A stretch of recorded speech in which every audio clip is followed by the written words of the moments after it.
Alright, how's it going everybody? It's Shinigami here to bring you another new video on Disney. Been a little while since I made anything, kind of been letting news pile up so that way I can bring the information a little bit more concise. But we recently had Wish come out on Thanksgiving, and it underperformed as most recent Disney films have been. The other thing to take into account is that there wasn't really as many films out, so the fact that it got third place out of all the films that were out kind of goes to show that public eye isn't really seeing Disney in the same way as it used to anymore. And some other stuff that I was going to show was articles coming out finally basically admitting the ideology that Disney's gone through. Some will say go woke or broke. It's just being way too politically charged when you never were in the past, right? Maybe you had some little jokes here and there, but it was never so blatant, right? So in articles like this, Disney make bombshell admissions, going woke has made us almost broke. If we just kind of go down, I'm gonna skim through it so y'all can kind of see what we're going through here. But they acknowledge that we face risks related to misalignment with the public and consumer tastes and the preference for entertainment, travel, and consumer products. In an implied nod to Smith, the company observes that the successor of its business depends on our ability to constantly create compelling content, stuff like that. Of course, there's also the big thing that really got a lot of people upset was them diving into the parental rights bill like if it was nothing.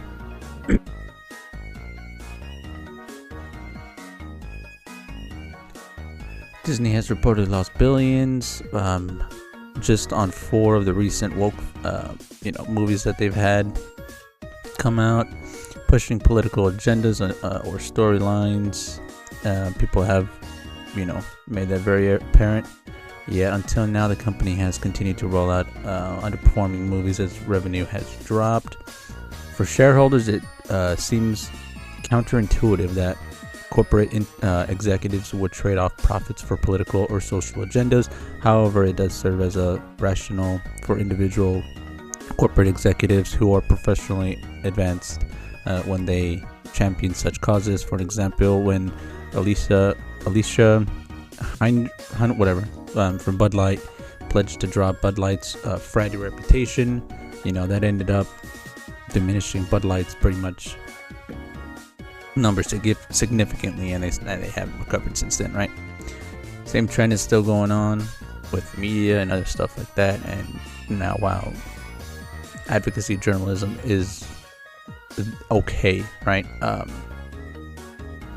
The way it's being pushed, the way that the world is kind of being driven, we need different viewpoints, right? And also not necessarily just pushing people down when you see a different way from them, right?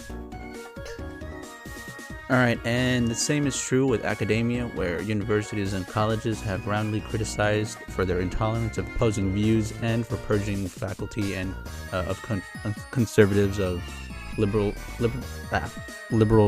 professors and such, right? A lot of people have been kind of pushed out from their jobs, not being able to say what they want to say. In doing so, siphoning away a whole portion of the United States, right? Or a populace. As we keep going through here, some people, they point out here, in fairness, Disney, there is an expressive element to its products. Movies are artistic creations that emphasize certain motives and values, and at one time those values included some that are now viewed as offensive, including racist tropes, right? The question is the balance and degree of the political and social agendas. Disney's products are now viewed by many conservatives as empty virtue signaling and endless attempts to indoctrinate children. Moreover, when the company, basically had its fight with Florida, it really went ham on that point. Right here, the question is, how long will Disney and its shareholders can tolerate failing revenue tied to its misalignment with the public? You know, Bob Iger's already acknowledged that, and I just want to point out as well some other stuff. They have had decline after decline. This year has been the worst. Now, the revenue and profit is a little bit different. Surprisingly, it does show as a increase, 7.4, but from 2021 to 2022, that bumped up quite a bit, and then from that, it's a significant drop. Something else to take into account that I definitely was wanting to see. Oh no, we gotta pop that up back up. Here, we put it back at the 3-year mark, and you see this dip.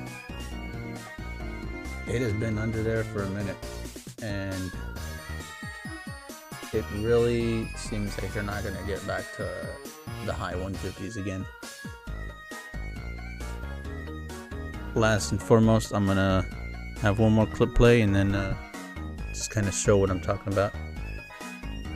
The truly talented animators, most of them have gone elsewhere to other companies, leaving inexperienced people behind, and leaving behind a culture that people are in fear of losing their jobs, as they say. Well, and the other thing is, I find that it's not particularly surprising that the story of Wish evolved from the origin of the song When You Wish Upon a Star into a story about overthrowing the king of a kingdom who's more experienced, right? Like them. So I just don't find that not surprising at all. The other thing that was pointed out in the emails that were sent to us, everyone mentioned activists. The word activist was a key word in all of the emails that we received. Yeah. They just said there are activists within the company that are using their jobs as an opportunity to just effectively overthrow the veterans who actually know something. You pointed out. All right, so that pretty much it's gonna close it off for us here.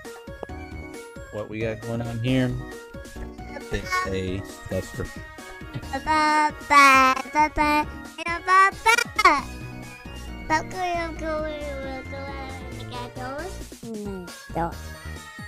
Yeah, that's gonna be it for me. Shinigami signing out. Hope you have a good night. Good sleep. Know what y'all think in the comment section below. All right.